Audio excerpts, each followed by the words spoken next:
Depuis lundi, environ 70 paramédicaux opérant dans 19 centres de santé au Togo ont suspendu les interventions chirurgicales, déclenchant une grève générale. En conséquence, les urgences chirurgicales sont à l'arrêt, obligeant de nombreux patients à être référés vers le CHU Sylvanus Olympio ou le centre hospitalier régional, CHR, le plus proche, désormais débordé.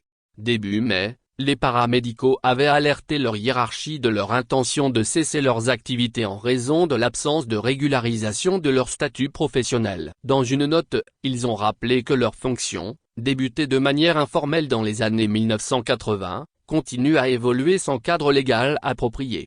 Actuellement, environ 70 opérateurs paramédicaux continuent de fournir des services chirurgicaux à la population togolaise, mais font face à des menaces judiciaires potentielles. Étant donné que la chirurgie est une discipline hautement technique et médico-légale, ils demandent une autorisation formelle des autorités compétentes pour exercer en toute légalité.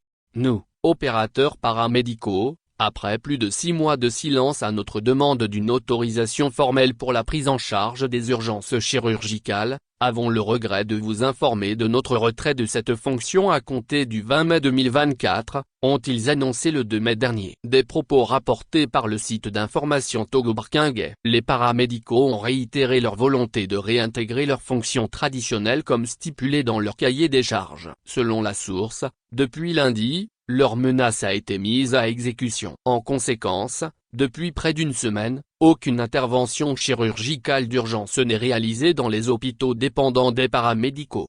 À Lomé, les hôpitaux de Baie et de Bec-Pota sont affectés. À l'intérieur du pays, les centres de santé de Vaughan, Tessévier, Anéo, Notsé, Kepalimé, Toun, Atakpamé, Badou, Bassar, Blita, Sokodé, Mango, Dapahan, Chamba, Sotoubois, Pagouda et le CHR Tomdé sont également touchés.